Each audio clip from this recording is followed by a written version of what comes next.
Hey, Andy, you are live Hey, Vambos, you are live. And where are we live? on a A wonderful wonderful chaos. chaos.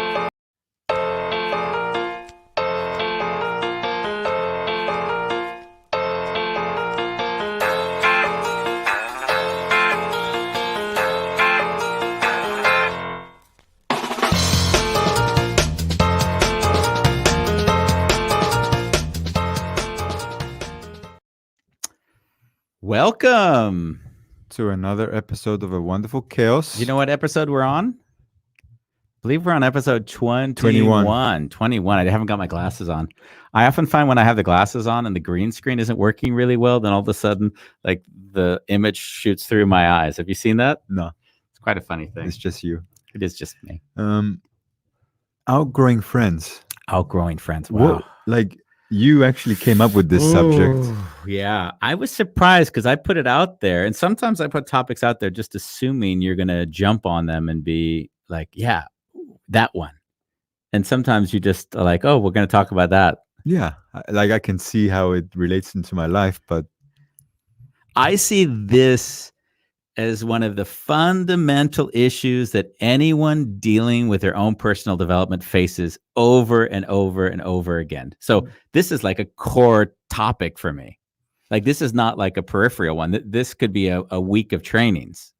Like that's how serious that I take this subject. And I'm curious in some ways why you don't necessarily see it that like is it that you don't have that many friends so you don't necessarily think it's a big deal when you have to like lose 10 of them because you've joined a cult or something? Like what is it? I've just got used to it. Oh, Like I've really got used to people withdrawing from my life. And I spoke to a really good friend of mine on Sunday. We actually Skyped for 2 hours. Okay. And not to give names, but bottom line, he actually felt that he always had to be something with me. Uh-huh. And I was a little bit in tears because I could always feel that there was something there, but I couldn't put my hand on it. Uh-huh. So it hurts. And I didn't want to force anything or, hey, why aren't you talking to me? So it was like, okay, so when you're here, you're here. And when you're not here, you're not here. Yeah. And it was such a great connection that he relaxed into being fully himself, and he even wanted to have another connection next week. So how beautiful. But I'm pretty much accustomed to it, and I'm not attached. Yeah, and I'd say, well, let me go back to my own life and give some context for this. Yeah. So I lived in Vienna for 10 years, and in those 10 years, I created this very strong identity. I was a director of this computer company. I had a strong base of friends. I needed those people because I had a really hard time being alone. Yeah. So they were like they were strong bonds. And then I started to like do some development, right? I worked with Kees de Bruin, my mentor. And Kees, basically, he started to open me up. And I started seeing that some of my behavior, some of the needier, say, call it behavior, was done in order to keep relationships and feel liked. And so when I started my development, I started to like be more honest around how I was really feeling. And people didn't know me that way. The friends that I'd built these relationships over those 10 years. So I really remember like specifically one person. I even like can envision it. I was traveling between the Netherlands and Amsterdam, or between the Netherlands and Austria, Vienna. And I sat at a cafe with a friend, and he says, "I don't like who you're becoming." You know, and I got really pissed off. I was like, kind of like, the one thing I want you to ask me is like, I heard myself struggling. I want you to ask me, am I happy? Like, ask me, like almost in the frustration, like, ask me, am I happy? Because if anyone in my life says I'm happy, then I'm like, wow, like I'm happy that you're happy. Like, why do I need you to be whatever I projected onto you in order for me to feel comfortable? preferably you're not doing any self-harm, obviously. You might be doing drugs and saying, hey, yeah, I'm really happy with. Let's assume for the moment that you're just experiencing your life, you're not doing harm to anyone nor yourself, and you're just going through development. So I basically, with that friend, I mean, I haven't spoken to that guy in, I think, say 10 years. Wow. Yeah. And he just said, I don't like what you've become and I don't want to be around you. So in some strange way, that kind of that leveling up was almost like saying, wow, so there's certain people in my life that aren't going to be able to take the rest of this journey with me. And at that time in my life, not so much now as you know me, right? But at that point, I really needed the acknowledgement and the kind of the recognition and the connection that I was getting through those friendships. So for you, who is pretty comfortable leaving, and me now, obviously, but at that time, I see that like outgrowing friends is one of the hardest developmental steps that one has to make in their own personal journey. Yeah. Because in a way, it's maybe not only friends, obviously, it's also society. Relationships in general. Just relationships. So I really thought it would be cool to give a bit more of the hour to that. Also, because we are live and we are taking chat. So anyone who's listening in or watching in, please send. What we've noticed is if you make comments on a Wonderful Chaos video, it's much better than if you're making comments from any other of the sites, because they seem to come into our system better. So yeah, I'm checking. If you're now. watching, then do us a favor. Go to a Wonderful Chaos, watch the same video, because we're streaming to a few different places, and then we'll have a better chance of fielding your questions. Yeah, I'm also looking at mine. Ina says, I can relate to that, Bambos, people withdrawing. Yeah. Yeah. Yeah. I wouldn't say I'm comfortable, Andy, because I'm not numbing it. I feel the pain of it, but there's also a pain held with surrender. Like I don't have any control, nor do I want to control. Yeah. I think I was comparing that with how I knew you before. Yeah. Yeah. Yeah. It's interesting. Sorry, because when we talk, we sometimes have the former me and the laters. Give me a second, though. Yeah, I do notice people coming back into my life now. And what I noticed in my interactions is if the person feels a little bit intimidated by the person that I'm becoming, I don't have an issue anymore with toning that part of me down in order to stay in connection with them, because I'm also not attached to that part of myself. Yeah. And I was really surprised at that. That's beautiful. Yeah. I mean, I hear you. What you're saying is you don't need to be a thing and be a love for the thing. You can just adapt where necessary. It felt really weird in the past. It would be like, no, this is me. Yeah. Yeah. This is me. Yeah. Me. Yeah. Capital. Yeah. Yeah. You're going one step further, though, than this talk right now, right? Yeah. So let's. No, it's okay. But let's contextualize it, because I really like for us to kind of jump and then contextualize what I'm seeing, or where I kind of framed it. The start was, where is it where we and our environment isn't allowing us to function, say, in that the environment just can't deal with us anymore. Well, our family, our parents, our surroundings. Clients, for example. Our clients. I'm doing Facebook Lives every day now for an hour. Yep. I've had a lot of criticism. There's no context. There's no point in what you're doing. Really? Criticism? Yeah. Wow. I'm also getting a lot of love. Like, wow, it doesn't have to be anything. I feel very peaceful when I watch them, but I also get, what's the point of this? I don't get it. I don't get it. I don't get it. Why do you need to do that? It's an hour. Yeah. And I notice the questions are, they need to understand. Yeah. And the only person I actually responsibilized was my sister, because she was really worried about seeing me crying live. Oh, wow. But I do notice I'm still not free of my family. Like when I'm doing lives, I feel, oh shit, like my sister's watching, my brother's watching, they're talking about it. Oh, Bambus has gone crazy. And I have to really let go of that shit. Oh, wow. So I can be, but I can't say I'm fully liberated from that. Yeah. Well, I mean, if you talk about it like that, what we're really, in some ways, why are you doing the lives then? Why am I doing the lives? Yeah. I mean, I already have an answer for myself. I'm wondering if you have the same answer. Well, today my answer was it's just discovery. So I actually shared the same journey of being in ice water last winter. Yeah. I discovered a lot of limiting beliefs that I had that kind of fell apart. Okay. So because I had my hands operated, every winter I need thick gloves Mm. and my hands always get numb. I can't open the front door sometimes. And this was the first winter I was just with a t-shirt, no gloves, and my hands were fully functional. Uh-huh. My breath was deeper. I can breathe in and out through my nose in the cold.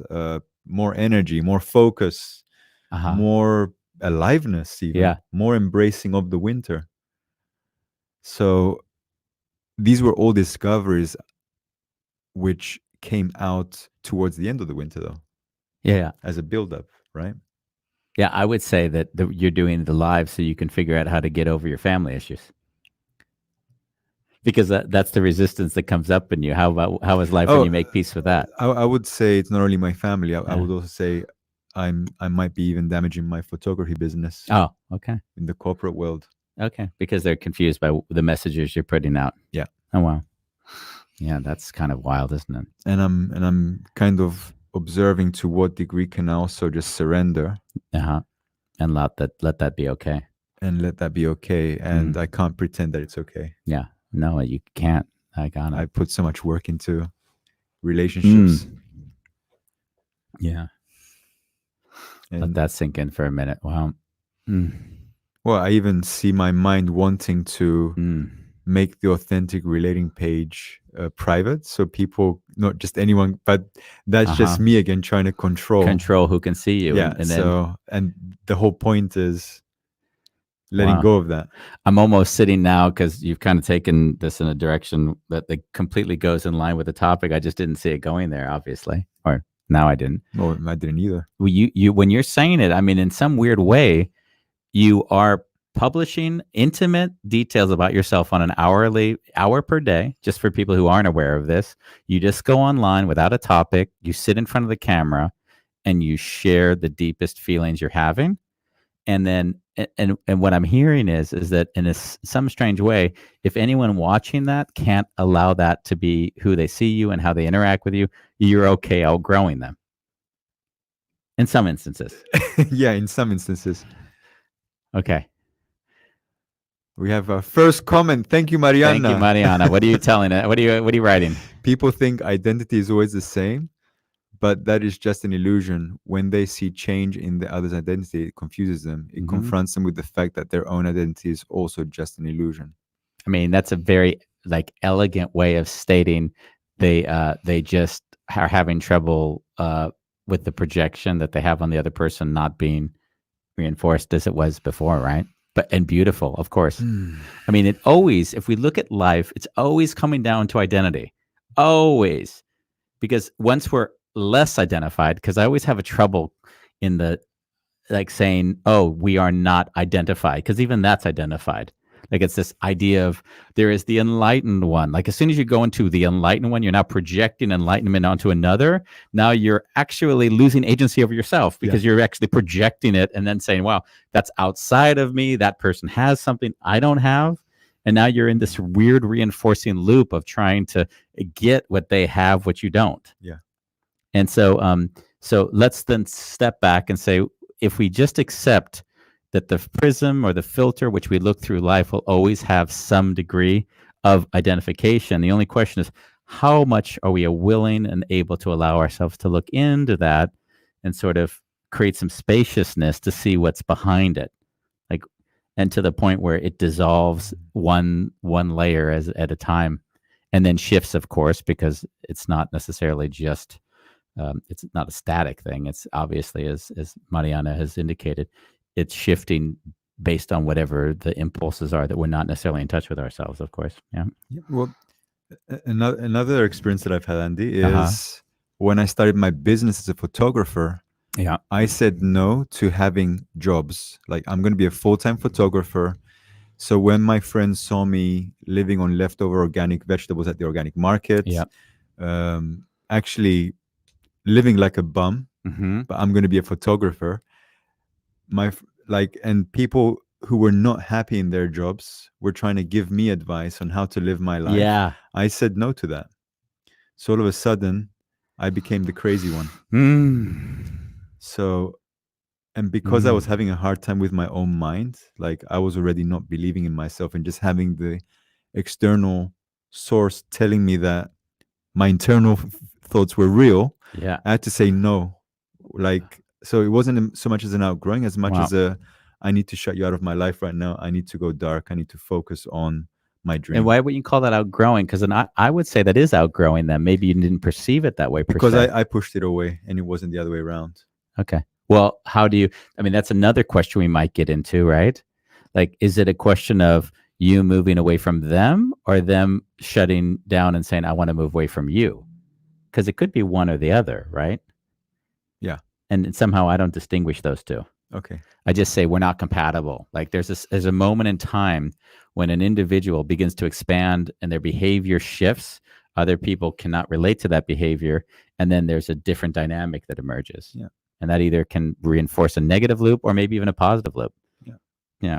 So I see it happening also now with my lives, Okay. and the only difference is I don't have an issue with trying to push anyone away right Wow. now. So you go online for an hour a day, sharing what's active for you, and you say people are so triggered by that that they actually you see separate themselves from you. Yeah. Wow, that is But that says a lot about them as well, of course, yeah, of right? course. And but what I find really beautiful is in the past I would feel the need to push them away Uh or huh. block them, and now it's like Oh, there's spaciousness in me enough to even allow that to be there. yeah, So that I'm getting a reference as to wow, okay, yeah. But then you would say, going back to what we said a moment earlier, you didn't outgrow them, and in some ways they are separating from you. Maybe in their heads they're outgrowing you. yeah. Yeah, potentially, right? Seems like a crazy thing. If I were to have friends that go online and share what's going on inside of themselves, I might not watch it, but I certainly am not going to criticize it. Andy, are you watching it? I watch it every so often. You know what? You're going to laugh. You would think, you know, like the one thing I noticed is that when I turn your sessions on, I just feel peace. Like that's what I feel. So if I'm very, I often will pick up on subtle energy. So if somebody's on and I'm not feeling very connected to them because I don't sense any groundedness in them, Mhm. then I don't necessarily get excited to stay with them very long. It's almost like if their energy is sort of feels like not grounded, I'm not like, attracted to it. So what I just hear in your energy when you do it is just it's very grounded. So in that sense, the content is somehow secondary.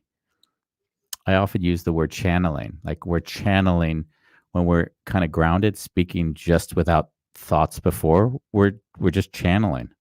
Words pass through us. We don't think about them. They just arise and we give them space to live. And I felt like you've been honing that craft for the last weeks, which I thought was beautiful. Yeah. So outgrowing friends. Yeah. Yeah. And I love the topic because I don't know anyone that hasn't gone through a spiritual journey that hasn't been confronted with it on several occasions. What? Yeah, I'm always wondering to what degree are they even aware that it's happening in that way. Well, I mean, you one might not know it in the moment because they're frustrated. Why aren't they just accepting me for who I am? Why do they need to accuse me of joining a cult?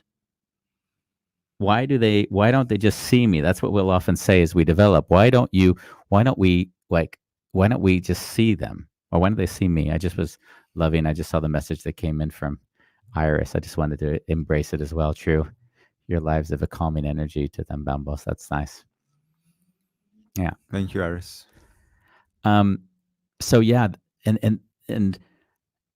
it's a journey. So if someone decides to take the journey, right? Personal development journey, then who they are when they begin that journey will be shifted as they go through it. Right. And you don't know it before because you're a fish in water and a fish only knows water. And now it's expanding beyond water. It's behaving differently and it doesn't know. it's not only developing itself, it's developing inside of a context which isn't ready for it to develop yet. That's why it was in that context. So now it's like the Einstein problem can't be solved in the context in which it's been created. And if you have certain belief systems that are limited to a group and you're in that group, then you're damn well sure that as soon as you have different beliefs that allow you to free yourself of the baggage that that group might have, now you're in a strange dilemma. Or you allow them to impact you, so you stay part of it. Yes, yes. Or you say this doesn't work for me. Yeah, but that's the I would say to you and your strength. That's your strength, and you don't necessarily see how strong that is in you compared to other people. Like you have a very strong independent streak, more so than 95% of the people that go on developmental journeys. Do you feel that, or do you No, understand? I don't have reference. Yeah. You're the one that works with a lot of people. Okay, well, let's just put it this way: like the first of all, the amount of dedication you put to the development. Like you say no on a day, and if you say no, it changes the rest of your life. Most people don't have that level of determination. Like they progressively shift their lives, and when you do things drastically, it has two sides to it. It can be easier because all of a sudden you've shifted a behavior, and now all of a sudden from that moment forward it changes. And if the people in your environment are used to that, it's okay because that's just bambos. So now they're used to, like, I'm like, you can come up with some crazy shit like on a daily basis, and I just know that of you now. So it doesn't surprise you So anymore. it doesn't surprise me because basically what's projected onto Bambos is someone who can do crazy stuff day by day. So now imagine if you're not a Bambos type, you're a bit scared, not masculine energy doesn't come to you easily, and you want to do something a little bit different. And then all of a sudden you start trying, and then you try once, twice, and the third time you run into a little bit of a hiccup. Like that's the hardest moment because now you have to say, I'm going to allow myself to pass through that. And then it's almost like it's like getting punched over and over and over. You get punched once really hard, and these people are getting punched 100 times over by their environment. And that's really an amazingly kind of a beautiful part of a person's journey, and also one it's hard to make sense of. Because the same people you are longing often for recognition are the same people that aren't giving it to you. Like, look, I've changed. I'm improving. No, you're crazy. You've done the. Like it's like a mind fuck. It's really horrible in that case. Yeah, we have some comments as well. You want to see what's a? Well, Iris made this comment. She wrote, "Not relate to exactly what you said now, but still in the topic of friendships. I had friends who were in scarcity mode because of a deep wounds that they didn't address in themselves or didn't address enough. Yep. It was hurting our relationship because the way they behaved, even when they tried helping me or support me, they did it from scarcity mode or altruistic and self-centered instead of really helping. The opposite happened and we became distant." Yeah.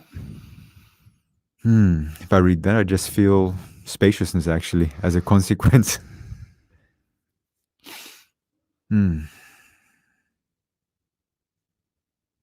I think, Andy, when I read that, the hardest thing for me is family. Like if that happens with family, yeah, it has more impact on me than anything else. And what is it? I've been curious because you've mentioned that a few times. So, what is it that you sort of feel or sense in family, which makes it harder for you to feel that compared to anyone else? What is it in that? Oh, I feel my family have hurt enough because of my behavior in the past. Wow.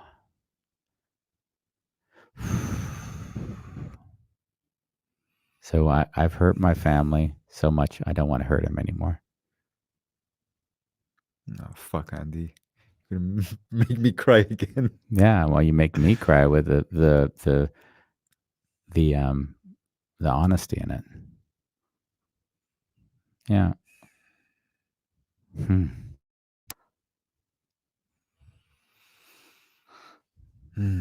Yeah, I never thought about it. how much they had to go through with you, you know? But for the people that haven't, aren't familiar with Bambos's background, he had a pretty rough childhood, um, into drugs, suicidal stuff happening often and frequently with really wild, wild stories. And they would have had to stomach a lot. And now you stomach the feeling that you don't want to put them through any more of that. Mm. So Yeah. even when you share it, it triggers them. Wow.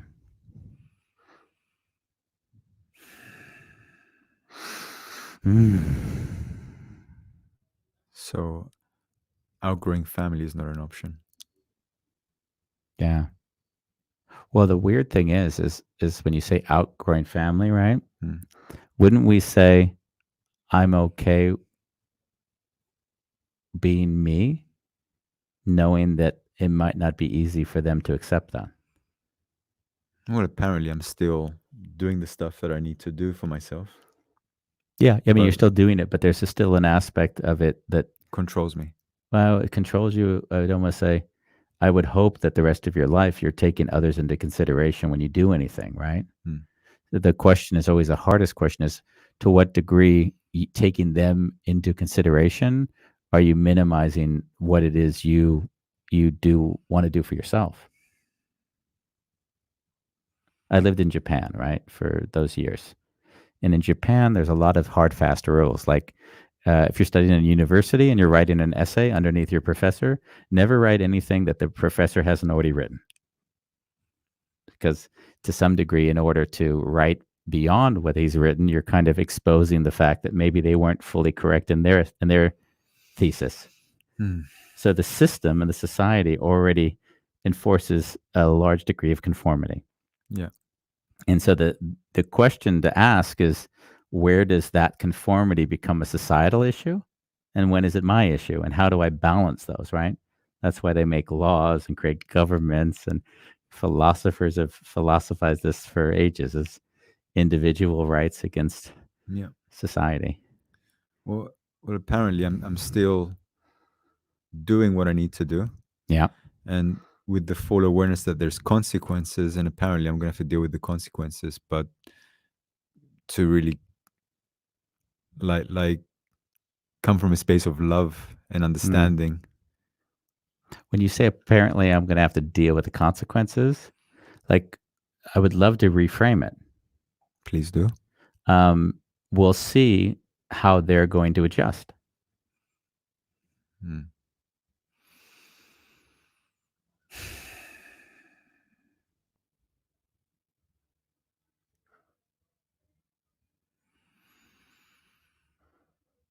We'll see how they're going to adjust, Yeah. And you'll be okay with whatever that is. or I'll be okay with the part of me that's not okay. Yeah. Yeah. You'll love it. And them, Yeah. because you're not doing it to harm them. That's clearly not the court case. I've got some text messages coming in and out. I have Serena from my dear dear friends Scott Harper, who died when I was he must have died so many years ago now. They were dear dear friends, and she writes some messages to say that she's watching, Mm.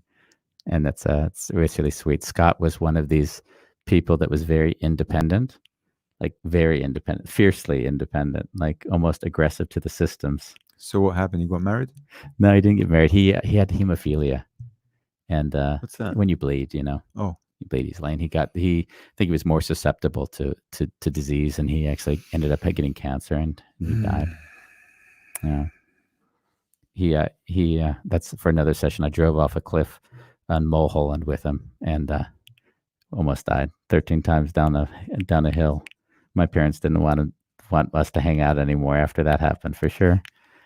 That was one of the wild days. We'll get into that somewhere else. Yeah, yeah. Do you have any other comments, or shall I bring Judith? Yeah, bring Judith in. Let's have a quick see what Judith's saying. Judith, curiosity in the experience of outgrowing a relationship from either side. Do you feel any difference in the effect within you depending on the nature of the relationship? Whether, for instance, it's family, friends, tribe, partner, work relations. In the experience of outgrowing a relationship for either side, do you feel a difference?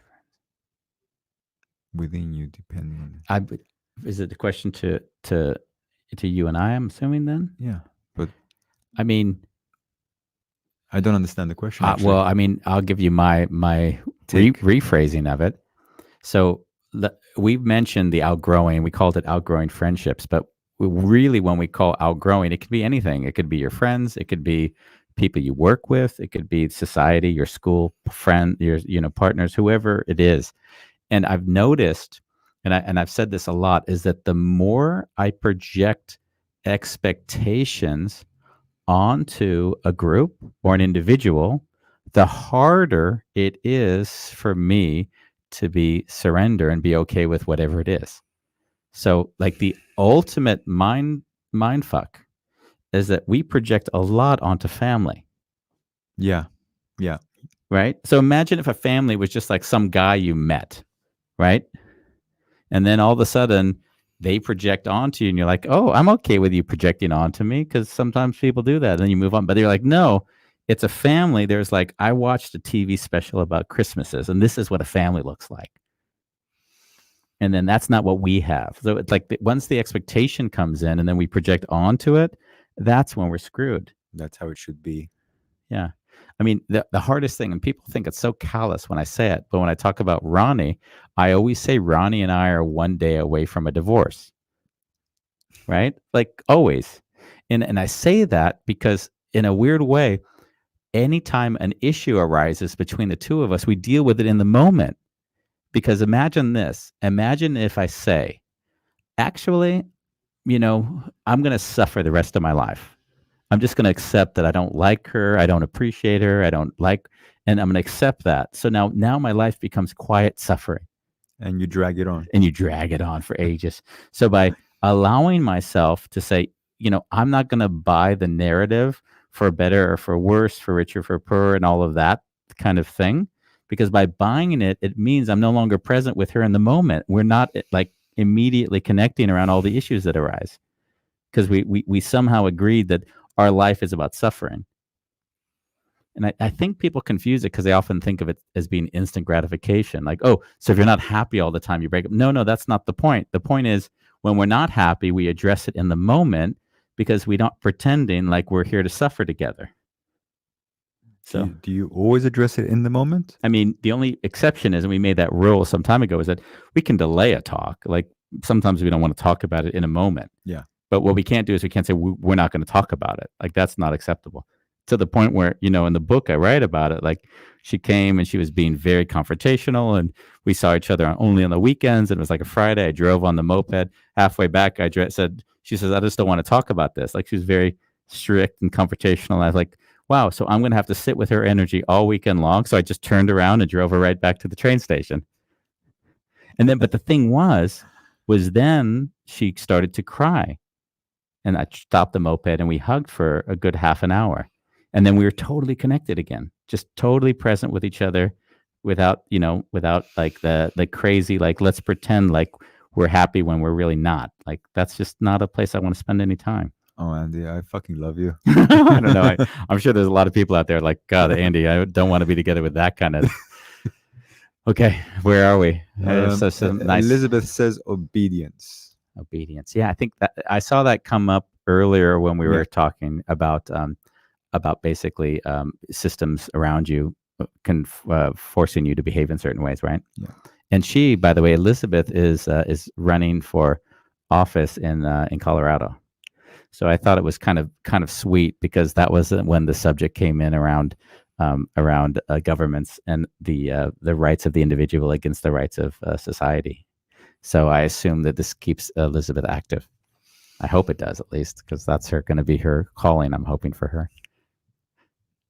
Mariana. Oh, nice. Mariana again. Many people break up because one changes and the other is not open to the new person that they are becoming, even if this new version is much better, more loving. So when things would really change for the better, this is when the relationship ends because the one is in the victim role is actually not comfortable with not being the victim. Yeah. And Mariana is a specialist when it comes to couples. She just relationship coach. Yeah. Not only, but yeah. You want to tackle this, or how are your feelings on that? I have thoughts on it for sure. We're talking about loops.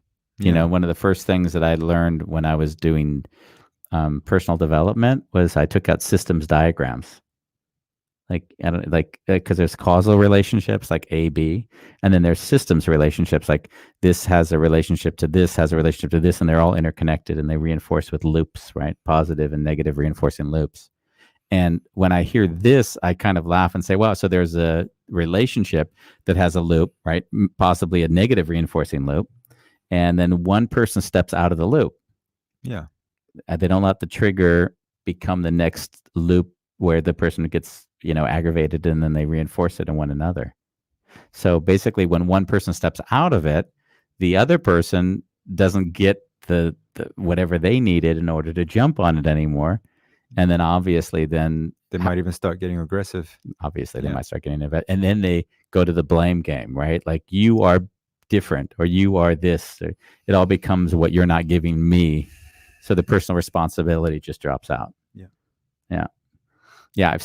Unfortunately, I've seen a lot of that. So when I'll do my coaching. Yeah, also in my relationship, the last one. What was that? I stopped enabling behavior, and then we just discovered that the relationship wasn't actually working out anymore for both of us.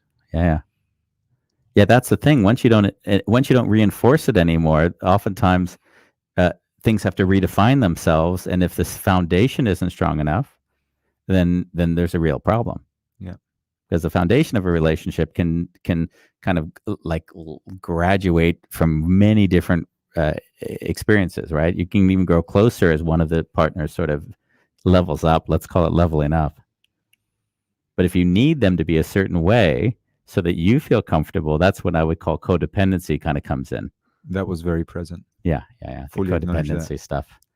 Yeah, that's a hard one. Because in a way, your growth means that you lose the relationship. And that's just what a mind fuck is that? Think about it.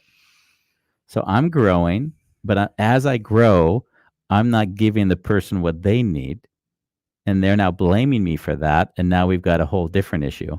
So not only am I trying to do my personal growth, I have to do relationship at the same time. Yeah, and sometimes they're not compatible. I've seen that happen a lot, actually. Yeah. We had something else up there. I don't know if we got into that. Up on top, was there something that was up here? No, we have everything. Oh, nice. So yeah, that's thank you, Mariana, for that. That's really a beautiful comment. I was just looking. Sometimes I'm getting if you're chatting on my own wall, then please transfer the comments to a Wonderful Chaos so I can read them, because sometimes I'm going back here to see. And by Wonderful Chaos, he means the Facebook page, not the YouTube page.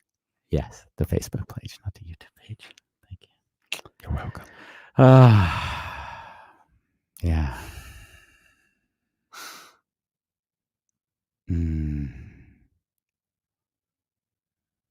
You've made a point that I'd like to go back to.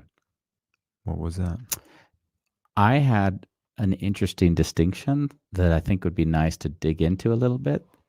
And I distinguished between where my own personal development kind of evolves so that the people around me can't identify with me anymore.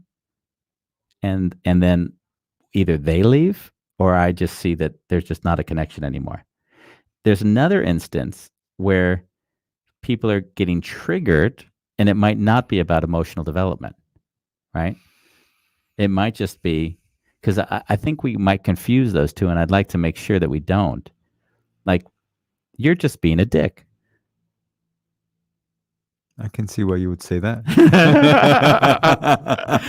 and so I could use the guise like this false pretense, call it, of personal development, like I've grown beyond you, when in actuality I'm just not like wanting to deal with the issue at hand. Often the word spiritual bypassing is used. I'm so much more evolved than he is. It gets to what you said earlier. You said, Andy, I'm accepting of people not accepting me now. So in some weird way, you may be outgrowing friends, but you're not pushing them away. It's just no longer compatible. Yeah, and the funny thing is, I love them. Yeah. Like the love didn't go away. Yeah. So in that case, implied in that would, of course, be outgrowing friends doesn't mean the love isn't there anymore. It just means that the interest, the desire, the reinforcing behavior that helped us at this moment in our life The isn't there. common ground, Yeah. Yeah. all the things that we used to do together, actually no longer. I realized I was doing this because it was a coping, and now I don't need that anymore. Yeah. It could be, Yeah. Exactly. and then I mean, like when you were living your son very strong single days, and you'd go out and you'd have you and your partner, who we won't name, but you would that was how you guys basically bonded, right? You went out on the streets and just chit chatted with women. yeah, Like when you said, Andy, I'm not interested in doing that anymore. Like to some degree, you stepped out of whatever that expectation was. yeah. I mean, there were more things, Mm. but there was definitely one of the things that I said no to. Yeah. And how was that for you then? If you go back. Hmm.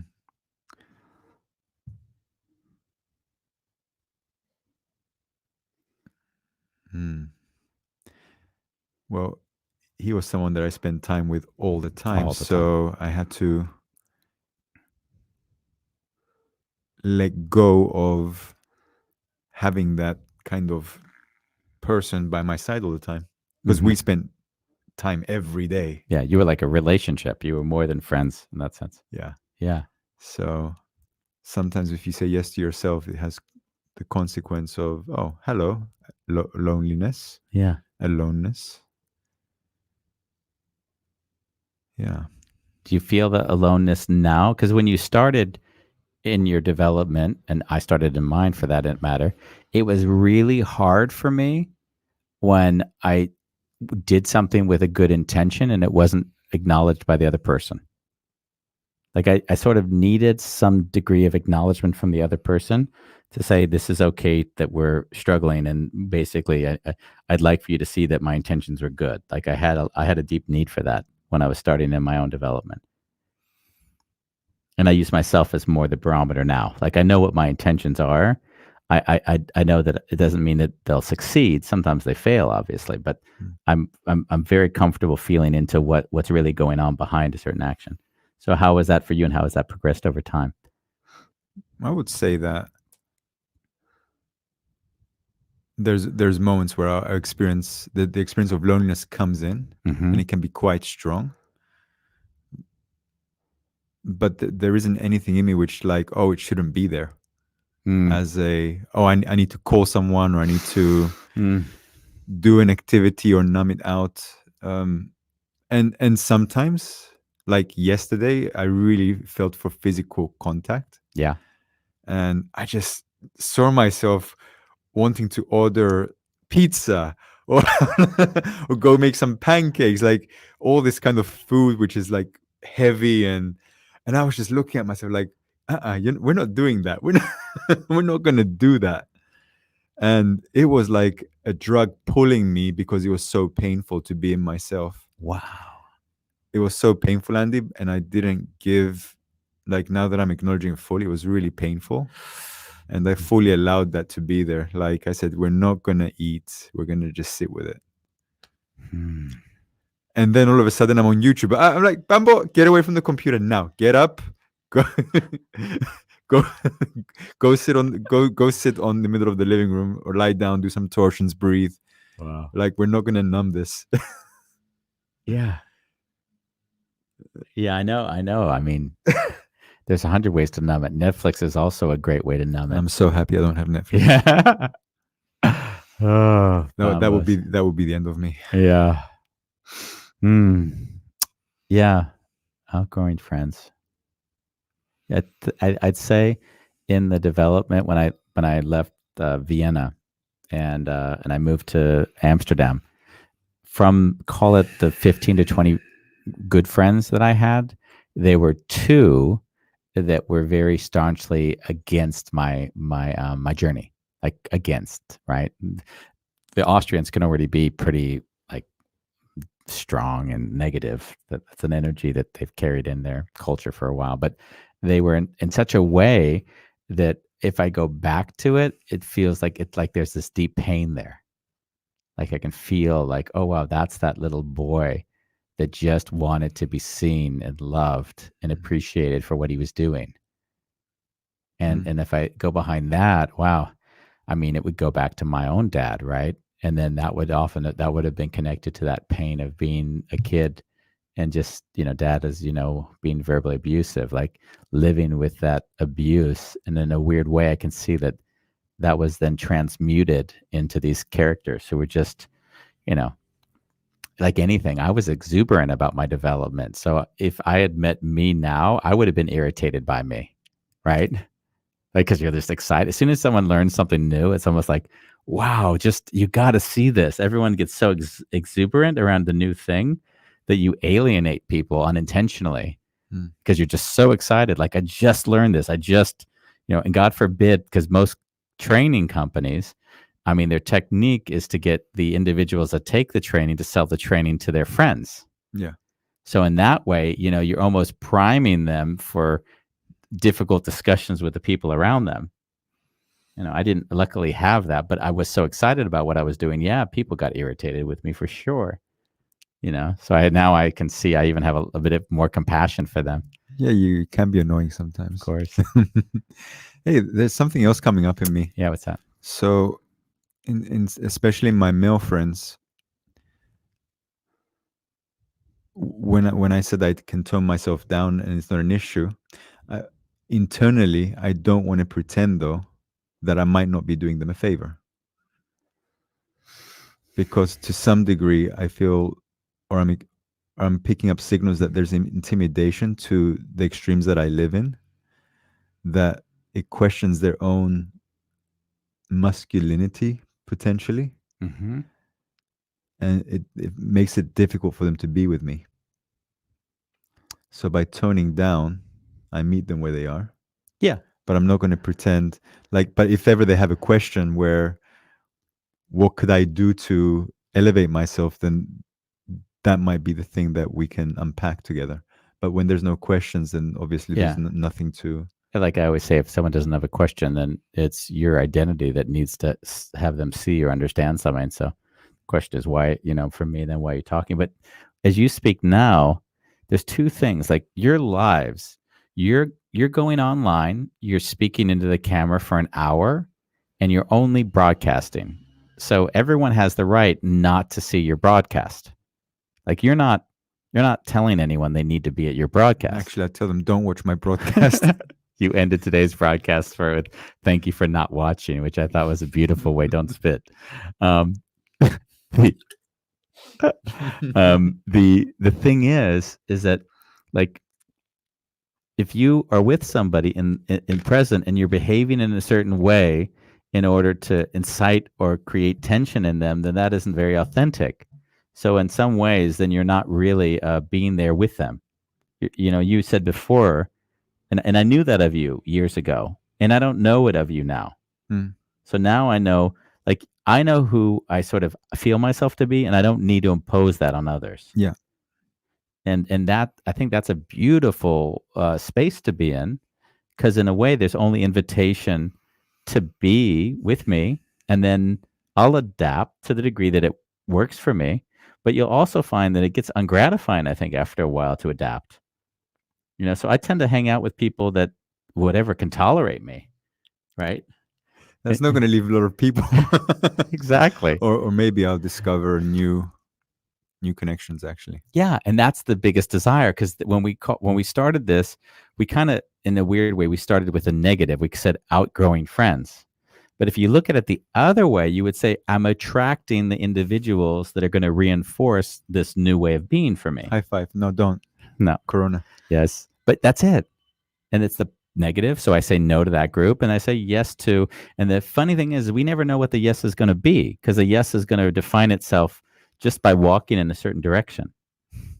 Like, we don't know who the new people are going to be. It's almost like we have to trust that in going a certain way that we'll find the new group of friends that'll support it. And it's really interesting. I've found my whole life that in general, there is an attraction to an individual who just has a consistent behavior that people can identify, they get to know. They use words like they have integrity, or they have a certain thing I trust about them. Mm. And then that's when the new sets of friends come in. That's what I've seen. No. And I also see that like each individual, they really get to have like, depending on where you're born, the values of your parents, like societal, the schooling, the mentors, like we have a way we live. Like we're programmed in so many ways that we don't even see or understand, that Mm. that a lot of our success is often coming from the things that we're not even aware were programmed into us. And I'm not a big fan of success in terms of saying that that's an exterior goal. That's just a westernized idea of what life is supposed to be. But let's just say in that westernized way of looking at the world, like there's some people that just have a much easier time of it because they were around influences that taught them how to deal with money or how to invest or how to create a contract, right? Just somehow we learned that just by being in an environment where we saw it being done. Mm. There's a big benefit, clearly, that we see disparities in wealth, of course, nowadays, which only get worse. We see Kathleen Dixon, who's going to be on next week, just to make sure we clarify. We change the time with Kathleen Dixon. It's going to be at 5 p.m. Central European time. I believe it's Wednesday. Shall we just not email her? She already talked to me. And important, you're going to love this, Bambos. I published that she had done $30,000 worth of courses, and we're going to sit and talk to her about it. And actually, I underestimated it. It was $90,000 worth of courses that she's done. Wow. In a very short period. So I'm going to love being on with Kathleen. I call her Kathy. Her mom, by the way, Bambos, was like my adopted mom. After my mom died, she kind of took over, and she died a few years ago of cancer. So it'll be a bit emotional as well. But $90,000 in courses, and we're going to discuss with her what she came and learned from that, and also hopefully what friends she outgrew in that process, possibly. What does she write for us? I'm smiling. Bambos, thank you. You choose to develop, and you have Andy who calls it like he sees it. Are there others you have attracted in your growth? Yeah. Well, Andy, I think last year. Okay. Was it last year you told me, Bambos, I'm a little bit worried that you don't have any friends. You're becoming like me. You're becoming like me. And, or actually, I had said to you, Andy, I feel fucking lonely. He's like, welcome to my world. Yeah. Like, you actually, that conversation, you kind of helped me to let go of needing something from other people. Like, it really, I don't remember what you said, but just even when you're around people, you can just sit with the loneliness all the time. Like, you don't numb it out. Yeah. So that was really beautiful. Yeah, and I sort of recall me saying you've got to make some friends. And that's when the authentic relating games. That's when the authentic relating games started. Yeah. Is that not amazing? Yeah. Yeah. So in a way of me trying to create the world that I wanted to have, I developed, or didn't develop, but I hosted authentic relating game nights. But in the end, it actually didn't serve the initial intention, but it ended up helping a lot of people. So really, I would say that you have a group of friends around you now that I didn't see you have before that reinforce different behavior.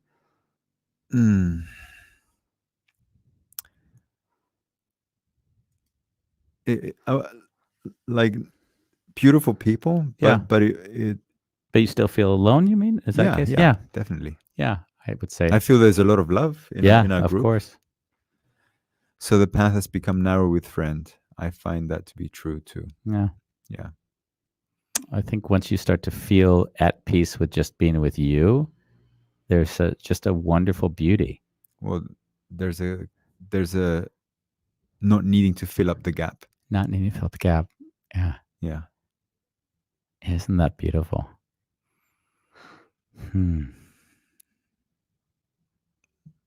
It reminds me. Sorry, do you have? Well, it reminds me of the lives. I don't need to fill up the Yeah. space.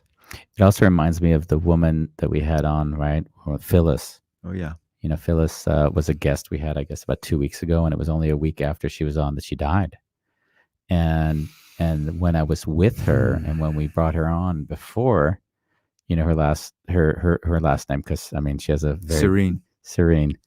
I always call it Seren because of the serenity. But the thing was that I noticed with Phyllis, who are just at peace, when I spend time with them, then I feel like I'm alone and not alone at the same time.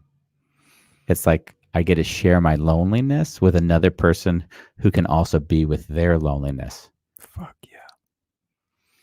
And as I, yeah, I feel like the pain of losing someone like that in my life. There's like like, oh, there's another one of those that isn't there to share with now. That's the feeling behind the loss, which is why I burned the candle the day after when I did the next show and kind of wanted to memorialize the moment, like, I get to be with her even if she's not here, because that loneliness is what kept us connected. The piece of that. Thanks for sharing that. Yeah. Wow, you gave me a lot of goosebumps in my body. Yeah. Yeah, that was a really important show for me. It was the day when I thought, wow, these sessions kind of was like, wow, now, I didn't know we were doing them, but it was like I wouldn't have had the opportunity of spent that time with her because she also wasn't revealing that she was a week from dying, right? So, and that way we had this incredible moment to connect, and yeah, I love that she gave an hour of her last hours, yeah, days to be with you and Mariana. yeah. Yeah. And she didn't even like go into the fact that she wouldn't be there a week from now. Like that was clear to her, but she didn't even mention that on the podcast. She said that she's doing events and preparing for her death, but she didn't say, "Hey, Sunday I'm out of here, guys. So you got a week with me." It was just really beautiful, like me being present. She lived like to her full being to the moment she was no longer being. Yeah. Yeah, I have to say she gave me a lot of the week afterwards. I really felt a deep connection in myself. Like it was as if I was with like a greatness. If someone could be that present and that and knowing everything, like she was alive. That's something. Yeah, I was gonna say if you guys haven't watched that episode, highly recommend it. Yeah. So we're coming up on 2 minutes to the end of our time together. Yeah. It was a great show today.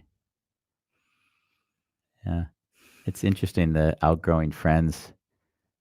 Sometimes when the topic gets thrown together, I have such a clear, visceral, experience with it in my life that I